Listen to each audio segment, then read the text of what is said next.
Good morning, everybody. My name is Dorcas Ayado, and I'm speaking to you from East Africa, from Kenya. And it's a privilege and an honor and a blessing to be able to be part of this group that's extending God's blessed hope through health. And I hope that we'll all be blessed. I was told earlier that in Patwa you say morning. So I hope I got the right intonation. Although if you're answering back, answer me as good evening because it's evening here.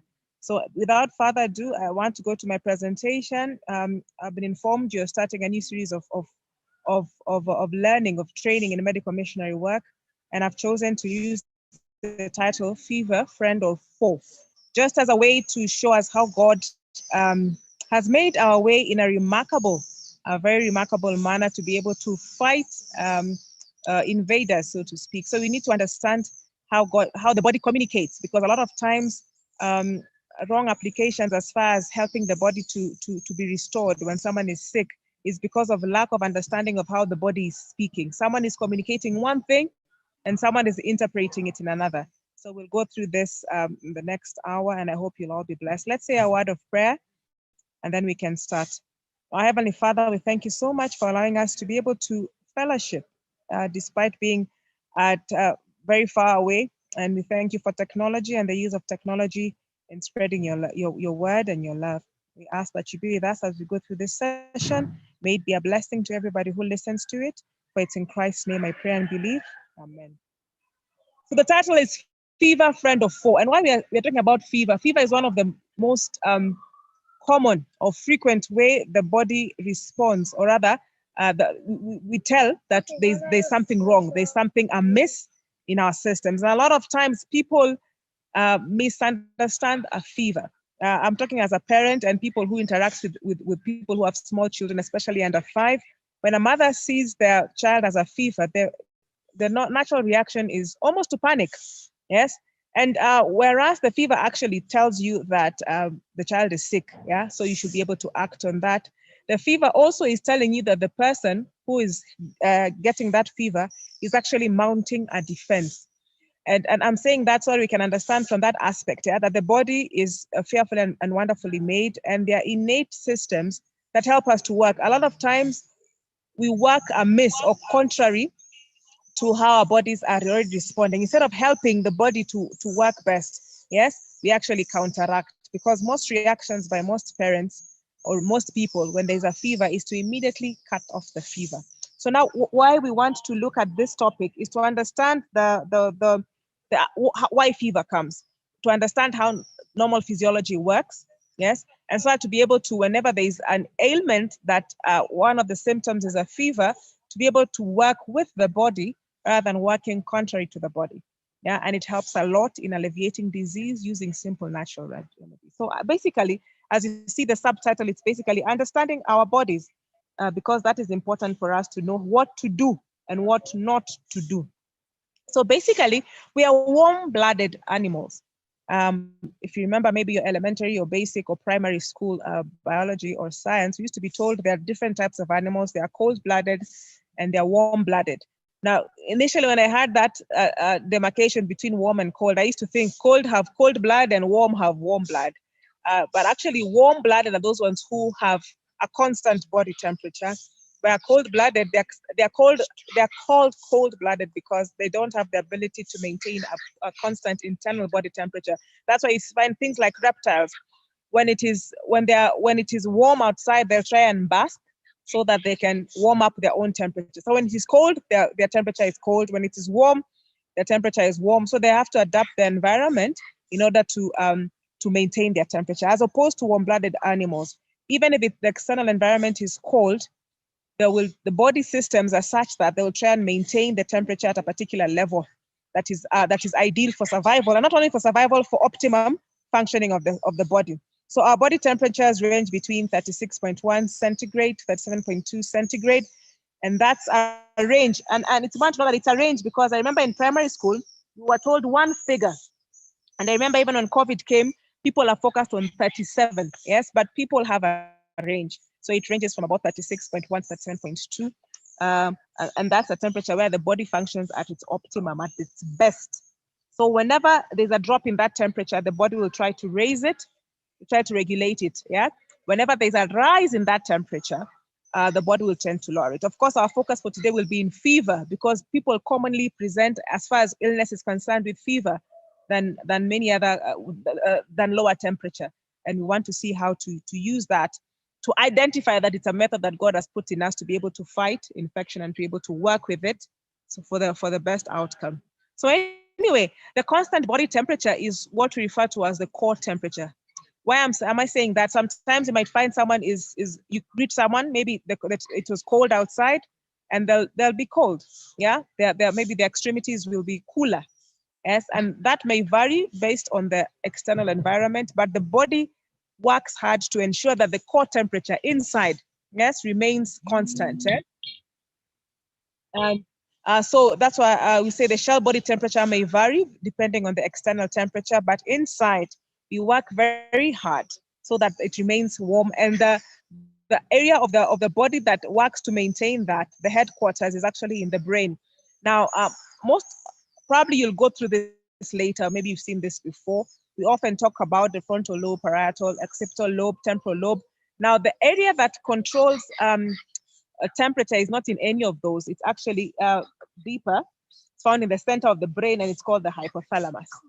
A lot of times when you talk about the brain and its function, in other avenues, we talk about strengthening the frontal lobe and trying to minimize the function of the hypothalamus, because the hypothalamus is usually involved in autonomic functions, things that you don't have a conscious, deliberate action on. You don't tell your body when it's cold. You don't tell your body now get warm, yes, or you don't tell your body when it's hot now get cool.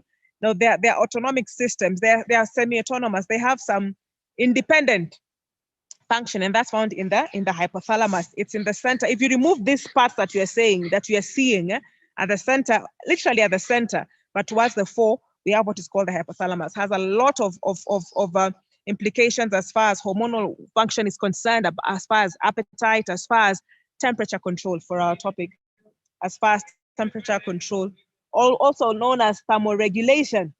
But the thing is, the way God always uses the body to give us a knowledge of how the spiritual aspects of the church as a corporate body works. Although the hypothalamus seems to be the control center, it doesn't work by itself. It might give directions to do certain things, but those directions means that it has to work with other parts of the body. So that you see that when there is a change in the temperature, whether higher or lower, the hypothalamus is triggered.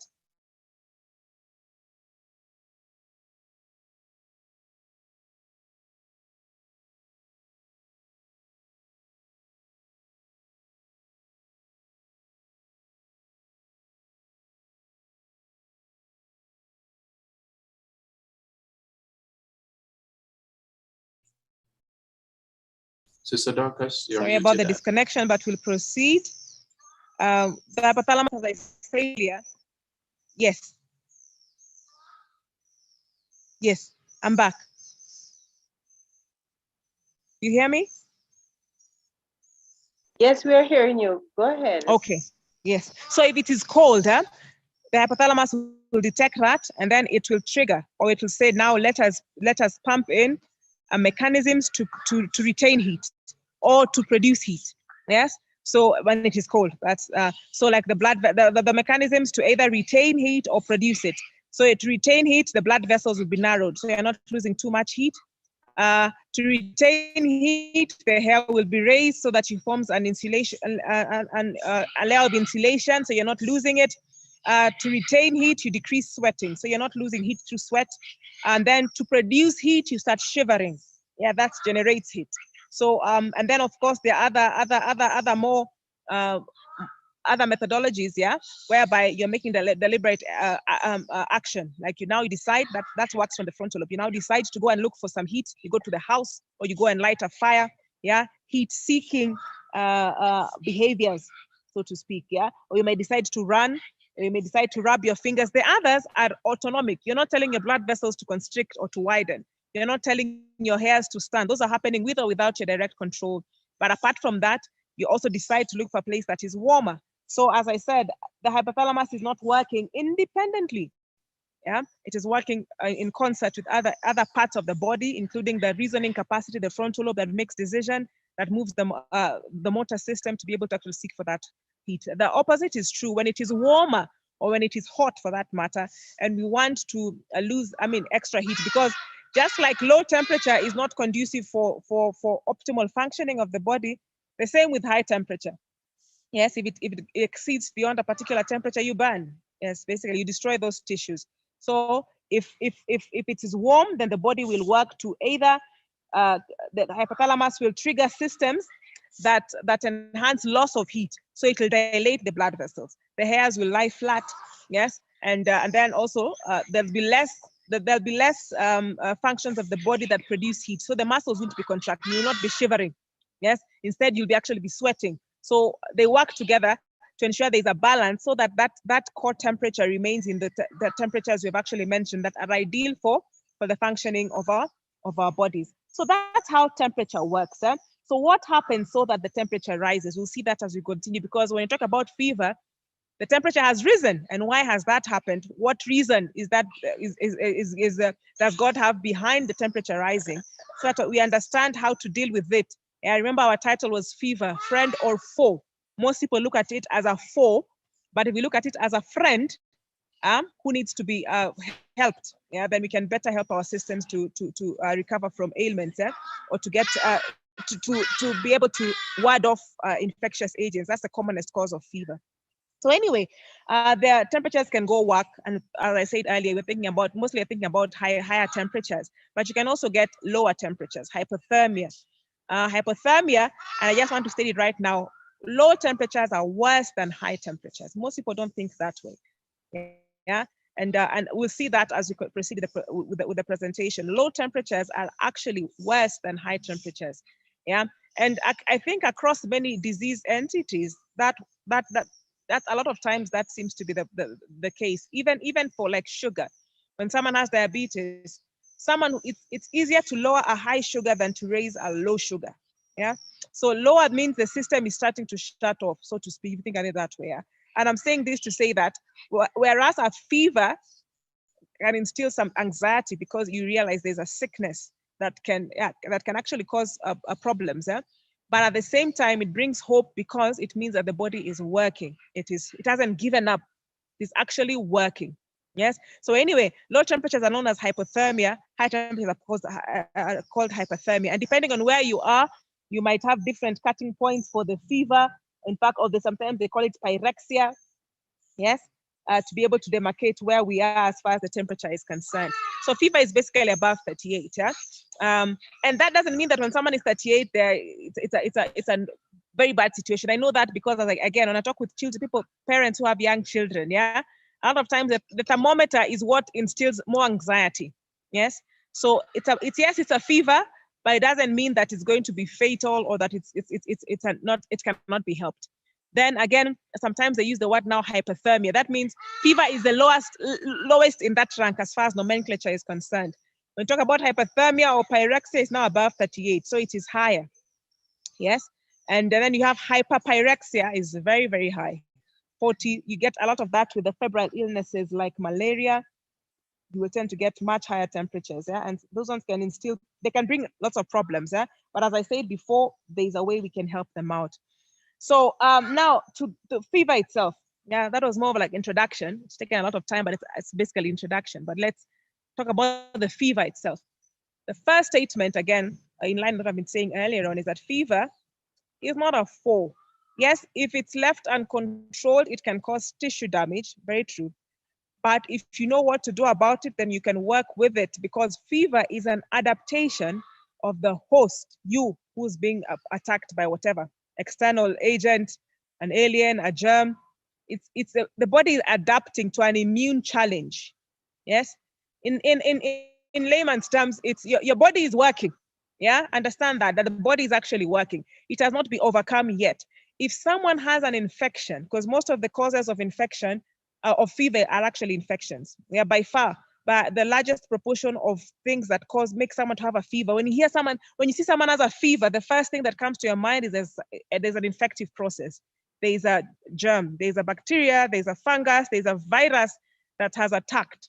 and the body is actually mounting a defense. So at the back of your mind, you have hope.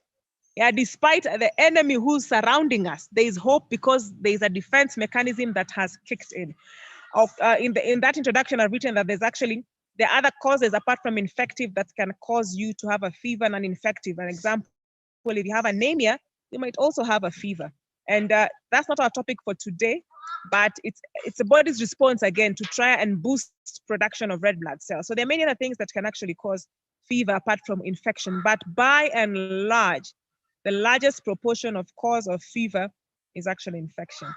And there are patterns of fever. Now, you don't need to know this per se, but if you have from experience, when you deal with fevers, you may be able to tell the causative agent, what is causing it, yeah? And so some of the terminology is used, especially in hospital, where they're doing, they're checking, they're monitoring, yeah? So they have a chart for temperature, so you can actually see a graph, a line graph, and you can be able to probably tell, yeah, with the clinical acumen, even before maybe a lab test is done, can probably tell which entity is causing trouble, whether it's bacterial or whether it is fungal or whether it is viral.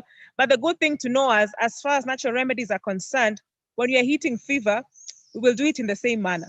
Yes, we will help the fever. Yes, and we'll see that in management, we'll actually help the fever. So whatever the cause, the body has already said, this is one modality of taking care of the problem. So we help it take care of that problem, and we'll see as we proceed. So anyway, the patterns of fever include relapsing. Relapsing means, it's English, it relapses. That means it comes and it goes. Very common with tropical diseases, yeah? And there are two types of relapsing. We have what we call intermittent and remittent. And as I said, if you don't get these ones, don't worry. It's just for someone else who might want something extra to help them, give them some clue of what they may be dealing with.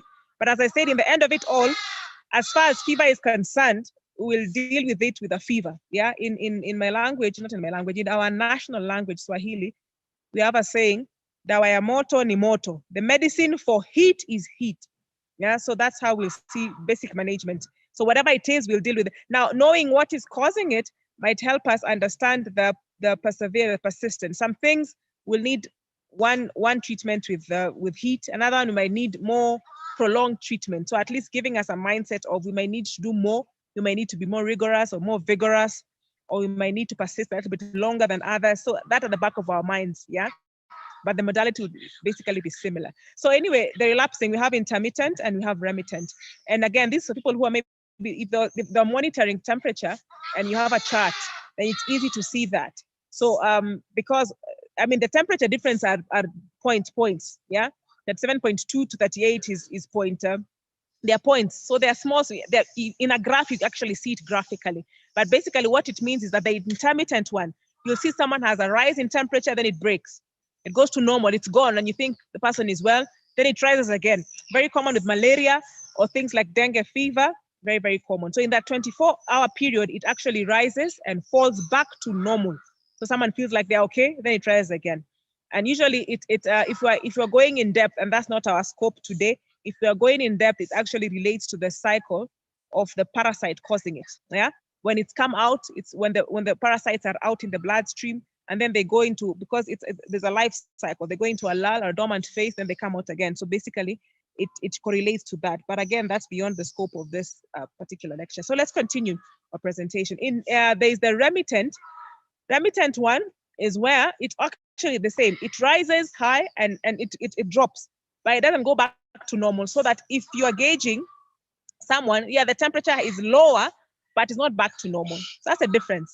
Yeah, they're all rising and falling, but one is rising and going back to normal. Yes, and it can lie. It can make, if you have a child who's sick, you say, oh, now I can go to work or I can leave them. And then when you're gone, the temperature has shot up again. So basically, but the remittent one is it's slower, but you get a mild fever. It doesn't go back to normal until the problem is completely resolved. That's the difference. So those are the relapsing types of fevers. There are two of them. And then you have the fevers that are continuous. And they don't give up. Yes, they're there permanently. So as long as the good thing with that is once it breaks, you know that the disease has gone. Yeah. Once it breaks, you see the disease has actually gone. Now, let me just go back to remittent examples of remittent ones. Heart infections. Yeah. fungal infections. And I want to say something about fungal infections.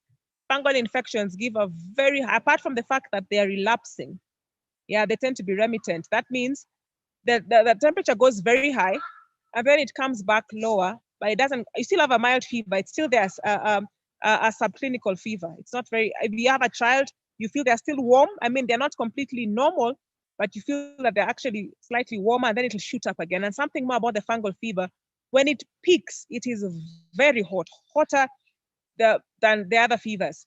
Yeah, I usually tell people in my area, yeah, malaria has a very high fever, but usually malaria, once you do hydrotherapy, once or twice, you get rid of it. If you find you thought it was malaria and you've done hydro for 1, 2, 3 days and the fever is still persistent, that's not malaria. Yeah, in case you don't have a lab to go and check, it's usually fungal. And the fungal fevers are very high to a point, if you're lying next to the child or to someone with a fungal fever, you feel the heat. It radiates to you. You actually feel that heat. And that's good for us to know, because it helps us to put in measures, because fungus, okay, I mean, when you're dealing with fungus, you need to be aggressive about it. And fungi usually are slow growing, and sometimes they can be slow in getting rid of them, depending on how they have insisted. So at least if you have that at the back of your mind, then you become more persistent and more aggressive about how you take care of it. So anyway, the next type of fever are continuous. Those ones don't give up. They stay the same. So as long as the person is still sick, the fever stays a difference of about 2 degrees, one degree Celsius, yeah? Also, if it's fluctuating, I mean, it won't stay maybe 38, it'll go 38, it'll go to 39, maybe come down to, maybe go up to 40, maybe average of 39. So it goes up to 40, comes back to 39, maybe up to 38. It doesn't come back to normal, you're 37.2 or lower, but it is not going, it is not remitting, it's not relapsing, yeah? So it will stay on until you relieve it, or the cause is gotten rid of.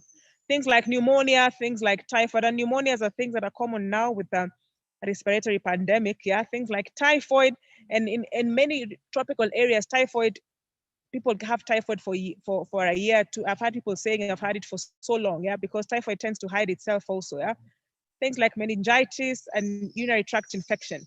So if you're having a fever that is not going and it's not markedly increasing or markedly getting lower, one of the areas you can think of is UTI, urinary tract infection. And it's good to know that, because many people, when they're looking, even in hospital, when someone is sick and they're doing labs to check for the cause of the illness, people a lot of times forget the urinary tract infection, many times. And sometimes it might be asymptomatic, there are no symptoms, yeah? But you find a fever that is not markedly increasing or markedly reducing, yeah? But it's staying there, yeah? Think of the urinary tract, yeah? And again, it's not a difficult thing to take care of. You can use hydro, you can use sitz baths, you can, so, but at least you know the focus of where you can focus your management on, so that you can help the person. So, so in continued, the sustained, I've said it's not moving much. And there's a particular one I want us to look at, what the third bullet, yeah? It says a continuous fever associated with, I've written there, bradycardia. Bradycardia is a lower pulse rate. We have, just like we have a range for temperature, we usually have a range for heart rate, yeah? And normally when you have a fever, your heart rate increases, because as I said, the fever is your adaptation to mount a defense. So one of the defense mechanisms is to pump more blood to the area that needs more help. So you usually have an increased pulse rate when someone has a fever.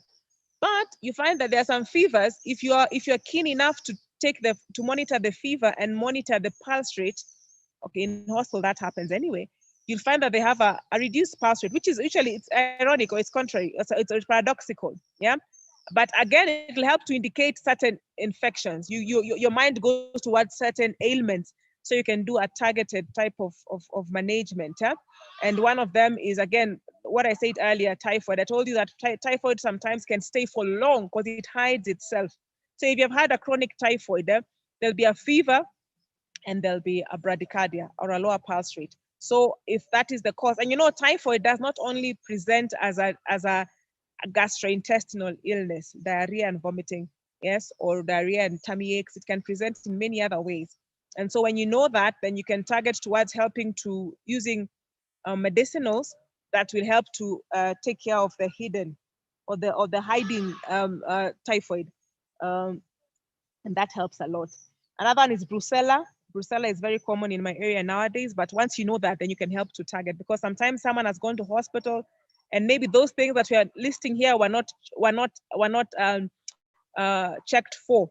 Someone has been having a fever, and things like psittacosis, who checks them? Legionnaire's disease, at least in my area, very rare. But at least if you find such a discrepancy between the temperature and the pulse rate, you can be able to do a targeted management or targeted diagnosis and be able to handle whatever the problem is and help the person. Now, the last group is called the hectic. Yes. And just as it sounds, it's just, if it was being charted, it has no pattern. It's here, it's there, it's everywhere. It's you can't tell. Yes. So a hectic pattern is very erratic. Yes. It's very erratic. And that can cause a lot of anxiety in a parent, yeah? Because yeah, it's very high, then it's very low, then it's plateaus, then it doesn't have a constant pattern. But sometimes you can think of it as a relapsing fever with greater temperature fluctuation. So you get very high temperature, then it can even dip to hypothermia. So it can cause a lot of lack of sleep, yes, for the caregiver, and of course for the person who's sick themselves. As I said, even if you don't remember these patterns, they're just a bonus to help you maybe identify this must be this. And of course, with more use, you can be able to detect. But even if you didn't know the different patterns, as I said, dawa ya moto ni moto. So I'm teaching you Swahili. Dawa ya moto ni moto. When you have a fever, the treatment for fever is fever. Generally, there are a few different modifications depending on where you find the person. And we'll talk about that as we look at management. So anyway, so something else about treating different age groups. Children are very vulnerable, but they're also very strong at the same time. The good thing about children is that when there's an ailment, it's easy to detect, yes? And that's the same with their patterns of fever. Their patterns of fever for children are usually higher, yes, compared to their older counterparts. They're usually more prolonged, and then they have rapid. A child might be fine now, and by evening, yes, their fevers have really gone up. And that's important to know, because when you see a child has a mild fever, don't ignore it, deal with it then, yes?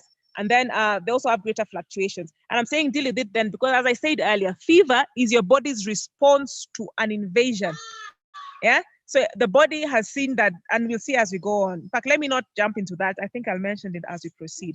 Now, in the middle, it's the people in the middle age, yeah? Children and teenagers and young adults, yeah? Those are now between these very young ones and the old ones. So I'll talk about geriatrics, the much older ones. Geriatrics are slowing down. Generally, their body systems are slowing down. So even as far as fever is concerned, they might be very sick and they hardly have a fever, yeah? And again, goes back to our introduction earlier, that fever is your body's response.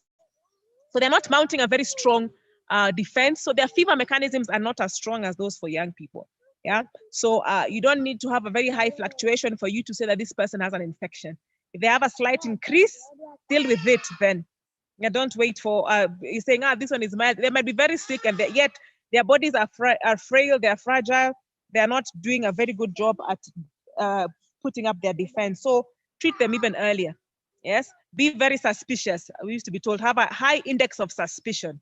Start early. Of course, I say that about the young people anyway, also. But for the old, as I said, you may not even think they may even not have a fever. They may be hypothermic because they don't have the energy to be able to mount a defense. So just note that, so that when you're dealing with older people, you are keener as far as detecting or implementing management in terms of dealing with infectious disease. Because I said fever usually comes because of infection. Now let's look at mechanisms of fever. So we understand why the fever comes, yeah? So normally we have there's a thermostat in our hypothalamus that says that the body temperature should be just like if you have in your air conditioners, you've set at a particular point. So the air conditioner will work towards maintaining the temperature where you want it, so that if the temperatures rise to where you're supposed to be, then it'll cut off by itself. And if the temperature is deep below, then it'll start off, basically. That's what the thermostat does, even in our bodies. So when there's an infection, it's actually the infective agent. It's amazing. It's the infective agent that triggers the resetting of the thermostat. That is what happens. Yes. So this is the response that the body is giving towards the infectious agent, a defensive response of the host to the pathogen. Yeah. So it resets the thermostat. So if your thermostat was at 37.2, that means the body is basically saying if temperature has reached 37.2 in the core, then we set in methods to reduce that heat. Yeah? Now, the infective agent will lead to an increase of that thermostat maybe to 38. Yes? So the body is saying now our thermostat is not at 37.2, our thermostat now is at 38. So the body will put in mechanisms to reach that new temperature range that is required. That's what generates that fever. Yeah. Now, what that means at that particular point, 37.2 to the body is cold, because they have been told we need to reach that 38. And why is that? Does the body need to increase the temperature?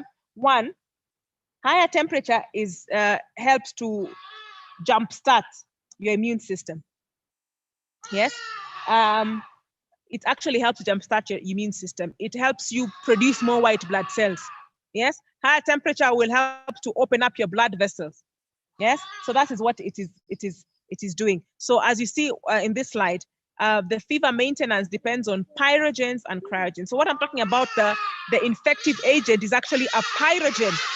And that's why the medications used to lower temperature are called antipyretic, yeah, against the pyrogen.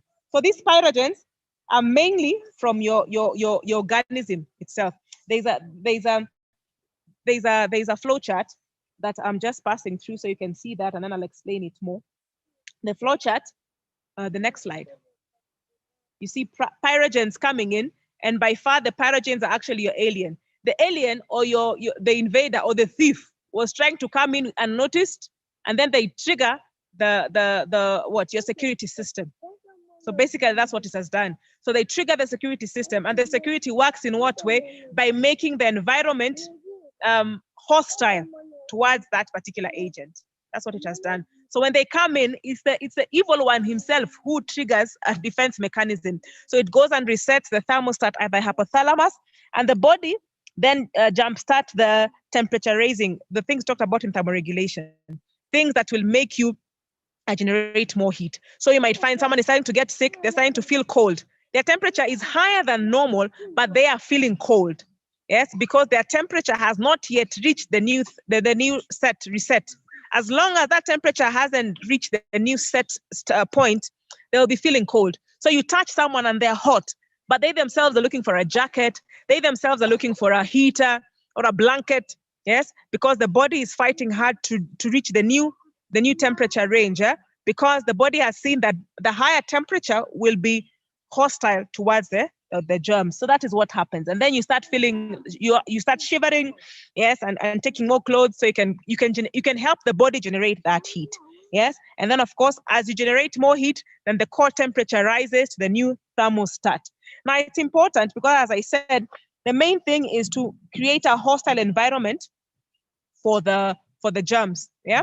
So the next slide will actually go and tell you apart from the germ itself, there are also other endogenous things that are in our bodies that work together. When the alien or the invader has changed the thermostat, then the body realizes we need a higher temperature to fight these germs. Yes. So the body will also accentuate, yeah, helping the fever along. So it's not only the enemy who's triggering the security system. It's like you've gotten reinforcement to come and help to fight. So there are also endogenous pyrogens, our own immune cells that also help to raise that temperature to where it should be. But it's amazing the way God is always a God of balance. Yeah. If the body is working well, whereas there are pyrogens from the germ and from the body itself, we also have things called cryogens to prevent the temperature from going very high. Yes, they are brake systems, so that if our bodies have been built well enough, your temperature will not rise to a level whereby it can cause extreme harm. Yeah, it reaches a point whereby the body will actually stop. Yeah, because of course, when there are very high temperatures, you can cause tissue damage, and that's what happens sometimes when people get into, especially for children who are still have very, very, very mature tissues. You may find a child even convulsing when the temperature is very high. But then normally, if the body is well kept, well maintained, and the systems are at optimum function, when the temperature goes very high, then the cryogens will kick in and they'll try to prevent the damage to the host. And you know, temperatures that cause tissue damage are usually 45 degrees Celsius and above. Yeah, that's quite high. That's really high. That's really high. And that's why hydrotherapy is one way that can be effectively used to help to control illnesses very effectively. Because by the time you reach a destructive temperature for the body, that's very high. Yeah, that's very high. So, so we have pyrogens and we have cryogens, a good balance built by God Himself to help us fend off any aliens. Yeah. So anyway, as I said earlier, the next slide just shows where tissue damage occurs. Yeah. Usually about 45 degrees Celsius. And in fact, we use that for hydrotherapies, even in dealing with things like cancer. Yeah. I mean, if it's something that needs, I mean, sometimes you don't need to reach 45, but basically that beyond 45 now, we don't want to go beyond there. Usually 42 degrees Celsius is usually adequate. And most high temperatures are anywhere up to 42. And then the cryogens set in and try to prevent further increase in temperature. Okay. So anyway, so what happens when the pyrogens reset the thermostat? We have effects in the bloodstream, we have effects in the nerves, and we have effects in different hormonal pathways. But as I said earlier, the main thing you should think of is the fact that the body is setting up systems to make the environment hostile for the enemy without harming the host, or with minimal damage to the host. So some of the things that the body will do when the temperature is higher, yeah? And remember I said earlier on, always think of a fever as a friend, because the body is doing something. It's not sitting like a lame duck. It's actually doing something. And that's why when we come to management, we will see how to help the body, because it actually shows that they have an immune system that is functioning. In fact, you'll find that in patients who have immunosuppressed conditions, say like AIDS, you might find that someone is severely ill and is cold. Now that's a red signal, a red alert, because that means their body has given up. Not given up per se, but is not able to fight back. So it takes much more effort, yes, to try and get them out from that condition. Yeah. So someone who's severely sick is at a more dangerous, someone who is cold, someone who's severely sick and cold is at a more dangerous position than someone who's very sick and has a fever. Yes. So in as much as it instills anxiety, but it tells you that there's something we can still do that will help the condition. So we need to have that at the back of our minds. So anyway, so why does the body, I think I've gone way higher. I'm ahead of you, but basically this was, later on, you can look at this chart. Those are the in-depth things. You don't need to know about them, about what particular agents are produced and how the cycle of what happens when the temperature rises and what is released. But for someone who wants a deeper study, they might actually read that later on. But now, functions of the fever. So what does the fever do? So that you know why God put it in a place that if someone is sick, has an infection, or has an agent that is invading, a fever is mounted. Now, the immune system works better at higher temperature. Yeah, you'll be learning about hydrotherapy later on, but you realize one of the reasons you do hydrotherapy is to boost your white blood cell count. Yeah, through increasing the amount of white blood cells that are available for work, and also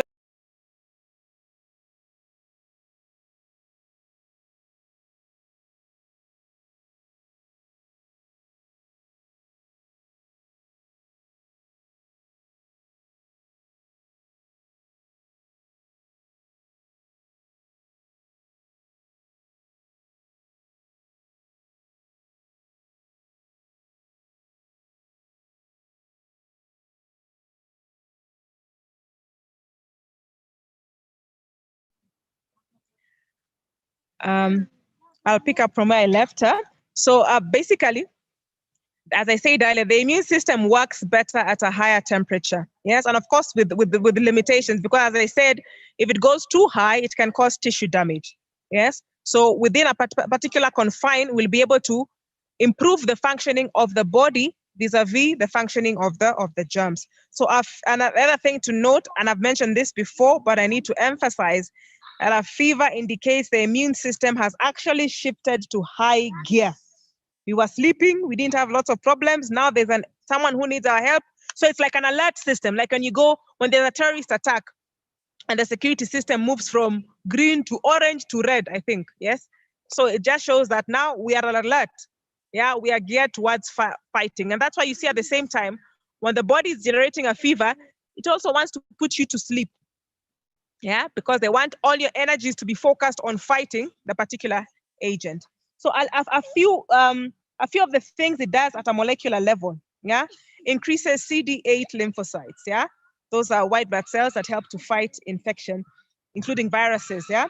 Enhances movement of immune cells, not only increasing their numbers, because you can have numbers that are redundant, but also enhancing infrastructure so that you can move the agents of defense from where they're produced or where they're in large numbers to where they're actually needed. So movement is enhanced. One of the ways it's enhanced is actually because heat dilates blood vessels. So you get dilated blood vessels. You get when you had a one-lane highway or a one-way lane road, now you have 2 lanes or 3 lanes or 4 lanes. So movement is much faster. Yes, improves the efficiency of killing of the white blood cells. Yeah, so they become more skilled at their work. Yeah, they become more sharpshooters. Yeah, more on target. So it improves that, and then again impairs, and that's on the side of the body. So it is helping the body. And if you actually think about chemistry, we're always told that not even for the body itself, you find many chemical reactions, they are catalyzed by heat. Heat makes a process that would have taken a whole day or a week occur in a few hours or a few minutes. So it's enhancing the body system. But now on the other side, while increasing the body's ability to fight, it is also impairing the ability of the germs, yeah, to invade, because most that term mesophiles, yeah, most organisms are called mesophiles. They don't want too very low heat. When you give them low heat, they become dormant, they hibernate. When you put on the very high heat, you kill them. And that's why even in hospital systems, especially in places of low resources, they sterilize things that have to be reused using heat. Yeah, because many germs don't tolerate high heat. So God in his mercy puts a system whereby you can increase the heat to a certain level without damaging your own tissues, but enhancing the function of your defense system, while at the same time inhibiting the growth of the germs. Yeah. And then the last one is that it stimulates release of iron. Now there are some germs that like iron, and that's why there's some infections, especially in children. When there are certain infections, if they're infected, you don't give them iron supplements, even if they were anemic, because there are some germs that also use that iron. So when the fever also stimulates release of iron sequestering compounds, yeah, it limits the function of the germs that require iron. So and this is not an exhaustive list.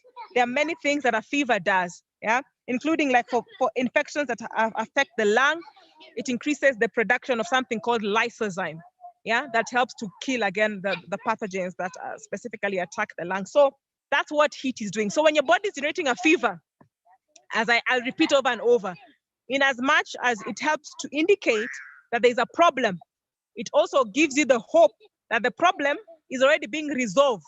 Yes? So you try and help the body to resolve it. Now, let me just say something here. Sometimes you might find someone had a mild fever, then it becomes a higher fever, and it goes to hyperpyrexia. So how do we manage a fever?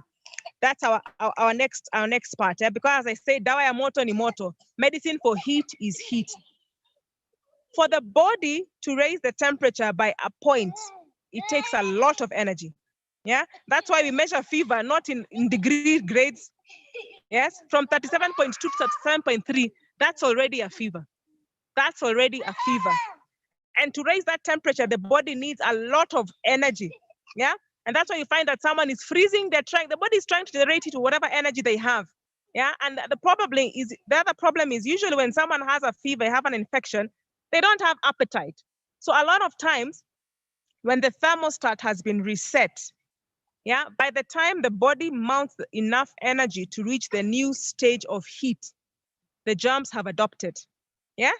So they have increased to a level whereby they will need more heat to be able to be overcome. And we don't want that. So that's why applying heat therapy in one form or another will help to supply that heat from externally much faster. Yeah, and that's why we use it for management of heat. So hydrotherapy in different ways, whether it's a hot foot bath, it's a hot bathtub, whether it is a hot shower, whether it is, if you don't have water at that particular time. I even tell people, maybe you're traveling and you're starting to feel sick, wear more jackets. The essence is to generate more heat or to help to retain heat without losing it. Yeah, so that you can be able to reach the temperature that will be able to overcome the organisms before they overwhelm you. Otherwise, you'll need to reset the thermostat higher and higher to a point, but that now the temperature is also causing tissue damage. Yeah, so using external methods to provide that heat saves the body from a lot of work that it needs to do. And sometimes it may not even have the resource to do it. Someone is not eating, someone is hungry. Yeah, the fuel source has been finished. Yeah, and yet the germs are continuing to multiply. So when you give them external heat, yeah, you're able to maintain the temperature the new thermostat setting requires with less work for the body. So the energy that the body has can be focused on now the white blood cells fighting those germs. Yeah, so that's why in managing fever, you actually do hydrotherapy. Now, a question usually arises, yeah, because a lot of times if you have a child who has especially for children, when they have very high temperatures and you take them to hospital, the first thing they do is actually to cool them. Now, that usually occurs if the temperature was already high. Yeah, if it was going towards tissue damage, then we'll need to cool them first, yeah, because at that particular point, the risk is tissue damage, which will bring more problems. Yeah, like a child who's already convulsing.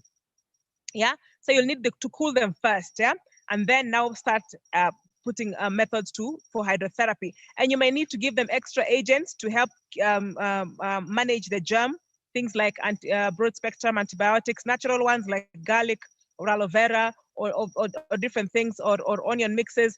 The natural antiseptics that we find, you may give them internally to help to reduce the burden of that particular ailment. Yeah. And but the main things to remember also, the main areas you should focus on in cooling, yeah, is the forehead, because one of the areas that usually gets targeted most or is the most vulnerable is actually the brain. That's why children who have high fevers actually convulse. And you can do the feet and the arms and the feet and the hands. Sorry, yeah. If the fever is still very high, then you can sponge the whole body. But once at least they have recovered a little bit, and you give them some medicinal. After that, you give them hydro, yeah, because the main modality that the body uses, yes, is still heat. So that's the answer to that question, because many people usually ask that question. But the main thing, as I showed in the other slide, is you help to manage the fever by understanding what the body is doing and working with it to bring a resolution to the problem that has arisen. So anyway, there's another flow chart that I think you've passed that. But I just want, in finishing, because I'm basically finishing now, I just want to give other things that may cause a fever, yeah? And again, there are simple ways of taking care of them. As I told you, by far and large, the commonest cause of fever is infection. And infection is best dealt with by the fever, yeah? But of course, you know, the constraint of fever is that if it gets too high, it can cause tissue damage. That's why I said from the beginning, when the fever starts, hit it from the beginning. Don't wait for it to become full blown, yeah? And as I said, like in children, it can really accelerate to higher in a very short period of time. So hit it hard at the beginning, and based on how the body responds, then you can actually stop it. Or sometimes I tell people, do another day or two, yeah, just to ensure that all the germs are sorted. And you realize that when you're doing something like a hot foot bath, when the child or the person is in the water, the fever actually breaks, yes? Because the body is getting help from outside, it no longer needs to try to generate that heat from inside. So it uses its energy, diverts it, uses it to the white blood cells to be able to bring resolution to the infective process. So that's important for you to know. But you might find some situations whereby the child let me use a child, because usually children are the ones who get fever most of the time. The child is in water, the fever has broken. You get them out of water, after a few hours, yeah, the fever comes back again. I always tell people, as long as there's still a fever, it means there's still need for heat to resolve the situation. So an indicator for you to continue hydrotherapy, yeah, it might not be immediately, but it'll mean there's still a fight going on. So you'll need probably to let them rest a while, then do another series, maybe after 3 hours, 4 hours, or 6 hours, depending. But ensure that you give them something to eat, because it needs a lot of energy, yeah, because you're also stimulating the white blood cells. So as long as there's a fever, it means they still need for you to continue with heat therapy to help that fever. And you can promote it apart from just hydrotherapy. As I said, if the fever comes again, you can use other methods to heat up the person from inside. Give them cayenne, give them hot water to drink, give them hot porridge, as hot as they can take to drink. Yeah, so that core temperature is maintained at a high level. Make sure they are warm. Yes, you can even decide to take a cayenne ointment and just rub the whole body to maintain that heat.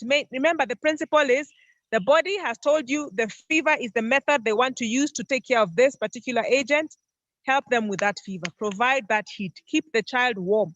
Yes, and that will help, because now you understand the principle behind the fever. But there are other things, as I said earlier, that can cause fever, and that should help us know that even before you do the hydrotherapy, think of taking care of it. It could be just because of dehydration.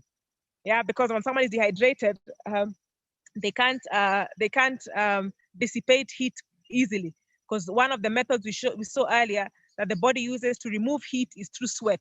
So if I'm dehydrated, my body will not want to sweat, not to waste water. So dehydration can cause fever, and especially in high infants, if there's, like in summer, when there are high temperatures or in a dry area in the desert, they can easily get fever due to dehydration. So of course, the treatment for that is simply hydrating them, yes? Or if they're overclothed, remove the extra clothing. So those are modalities. As you're warming water, because the child has fever, start by giving them water to drink. That itself may resolve the issue if the problem was just dehydration. Yeah, and then you can get drug fever. Yeah, there are drugs that can elevate the temperature. Yeah, and many of them are actually antibiotics. Yeah, so you can have drugs like beta-lactam antibiotics, procainamide, methyl dopa, isoniazid, quinidine. Quinidine is for malaria.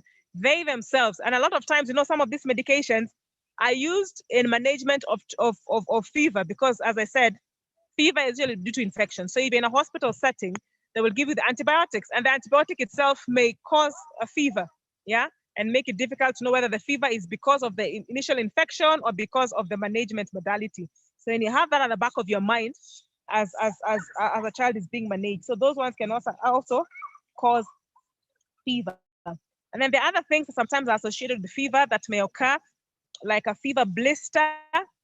You can get a cold sore around the mouth or a nose when after a fever. The good news about that, the sore will be painful, but the good news about those sores is mainly it's resolving. In fact, in our traditional African systems, they call it a wind. Yeah, it's passing. That means the thing has passed. It's passing. It's resolving. So what you can do for the sores, you can use things like aloe but sometimes some of the germs are actually coming out through those sores. So you can use things like aloe gel in that area, or garlic onion in that area, or charcoal, yeah, to just pull out. So those are other things you can get with fevers. And then I spoke about this earlier, febrile convulsions. Yeah, that's why we need to be very rigorous with children. When a child has a fever, take the time to take care of them. Yeah, as I said, just monitor them, because when it gets too high and they have brains that are more vulnerable than even adults, they can convulse. And there's nothing as scary as seeing a child convulse, especially if it's your child. Yes. So when you're doing hydrotherapy, ensure that you cool the head. Ensure that the head is cooled. Yes. Whether it's a hot tub, whether it's a hot foot bath, whether it's a sheet pack, whether it's a blanket pack, whatever, or a shower, whatever modality you're using for heat, even if it's just overclothing them to retain heat, ensure the head is kept cool, especially for children, because of the tendency to get convulsions in case the temperature goes high. And basically, that was what I wanted to share about fevers. because it's a common cause of anxiety. And yet when we understand it, we can be able to, we are better placed, and especially if you come from tropical areas where infections are common, and they are common everywhere, not only in tropical areas. It's a thing to know and to know how to manage it well. And I can tell from experience, the knowledge in hydrotherapy has been a heaven's gift. Yeah, when I first became a medical missionary, where I trained, they would tell me, I mean, and they're not from my country, they're not African, so they would tell me things like infection, there is no other recourse but use of antibiotics. And why I share this also is the knowledge that hydrotherapy has actually helped. Like in my country, malaria is a menace, even to date. Yes. And nowadays, whenever I go to teach young people, wherever they are, I tell them about malaria and they say, use water. Yeah, and there are case studies about just use of water and the lowering of parasite levels, just using water, because you're enhancing the body system to be able to fight, and at the same time, you're reducing the germs' capacity to be able to work. And that has spiritual connotations too. And in God's instructions in his word, whenever there are things that he tells us to do, yeah, they help to enhance us, to help us to overcome temptations and limit the loopholes that the devil can use to pull us down. So understanding fever is a great way to start learning, and a great way to start applying what we learn in application of simple natural remedies and alleviation of suffering. Thank you for your time. I think my time is up, or I have 3 minutes. I don't know. You let me know. If there's a question, I can answer. If there's none, we'll probably just close. Back to you, Tesmond. Okay, Sister Dorcas, wonderful presentation. We have a hand from Jay. Jay, please go ahead.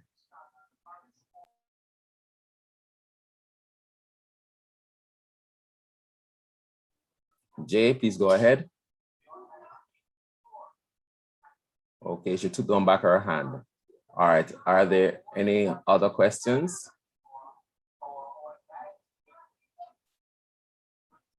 Okay, Sister Dorcas, I don't see any hands, so you can go ahead and close up this session with prayer.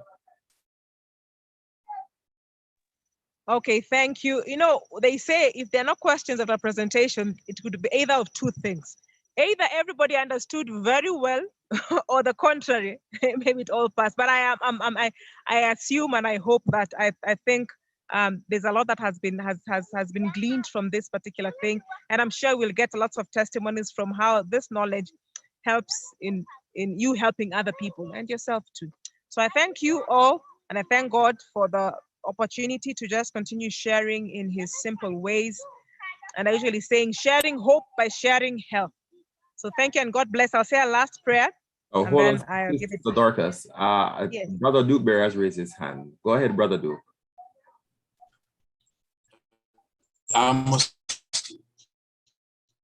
Thank you very much, Sister Dorcas, presentation.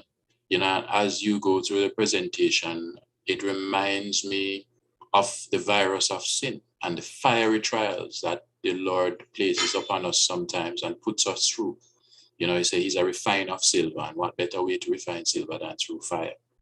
So it is these trials that really burn the dross of sin from our system and our bodies. You know, and as you say, is it a friend or a foe? You know, and as you clearly explained from the physical plane how it works and operates in our bodies. You know, the Lord, in order for it not to get to our head, the Lord gives us hope in him, that we don't have to worry our heads about the trials that we're going through. We can have peace within ourselves because we know that he's there for us. But the trials that we must endure, the fiery trials that we must endure, let us not seek to run away from them. They are our friend, it's not our foe. Let us just ask the Lord to bring us through these fiery trials so that it can truly burn out the dross of sin, burn out the virus of sin, the bacteria of sin within us, or any agent that is coming from the evil one. You know, and as you explain, it really deepens in my mind the spiritual application to the fever that we must have as Christians. Thank you so much, Sister Dorcas, for that presentation. Thank you so much for that input. Very true. Everything is seen the physical as a spiritual connection too. Yes. And even as you said, it has, as you're going through the fiery trials, the Lord cools our head, yes, with a message of hope and the fact that He is with us, yeah, through those trials. Okay, Amen. we have another hand from Marsha.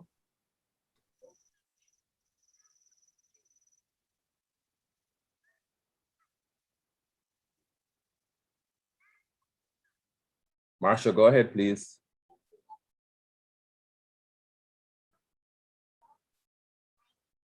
Marsha, are you there? Can you hear me? Yes, we can. Go ahead. Okay, so I wanted to ask, what can you put in the yes? What can you ask? What can you put in the foot bath for the child? Can you add some cayenne to the water and some ginger?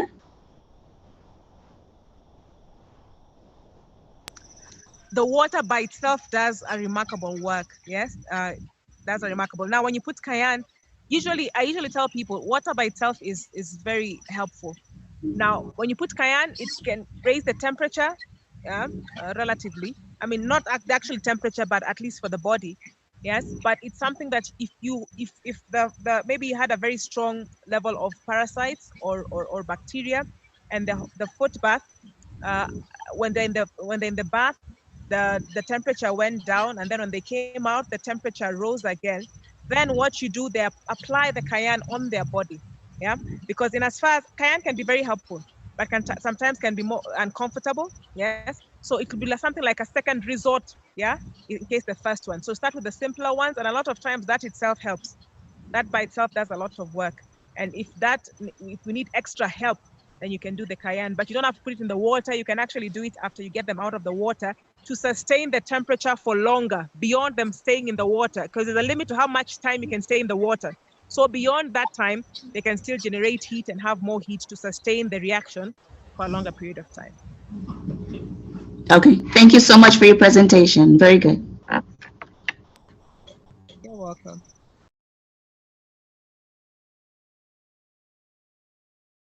Okay, I see no other hands unless, no, I see, there's one more.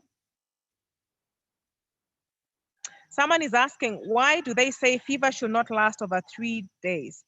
I think that is just methods of like for referral, yeah. Like I know, like when you're doing trainings for people in the local dispensaries, yeah. When something is not resolving with what you're using for a particular time, you refer to someone else. Yeah, because it could be something deeper. That's the main thing. So what you want me to do till that point? So it's not that it shouldn't when it goes beyond 3 hours. Give an example. The one I gave you was if usually malaria resolves very quickly. Yeah, within 3 days, if you have an effective way of taking care of it, within 3 days it will have resolved. So if you have a fever that goes beyond 3 days, it means there is something that is stronger, something else. And usually it is fungi. Yeah, and I also say that fungi usually bring very high temperatures, very, very high temperatures. So it will mean you need to revamp. If initially you're only using hydrotherapy, you'll need to add maybe some medicinals, some garlic, some aloe, some other things to help to fight from inside, apart from just the white blood cells attacking. Yes, it means there's something more. I don't want to use the word sinister, but for lack of something better to use, yeah, something more aggressive. So you need to hit it from more sides than one. Yeah. I see another question. How do you make cayenne rub or lotion? You take oil, especially one that hardens. You can use shea butter. You can use I don't know, coconut. Coconut depends on where you are. Sometimes coconut is liquid, sometimes it's solid. Or even if you like something, if you have nothing else, you can even use petroleum jelly, but something that can hold it. Yeah, mix it in. Take your cayenne powder. If you have the raw cayenne, you dry it, then you grind it to powder. Then mix it in. Usually 1 to 1. Yeah, you mix it in with your jelly or whatever thing you're using as your base, and then you use it to rub on the body.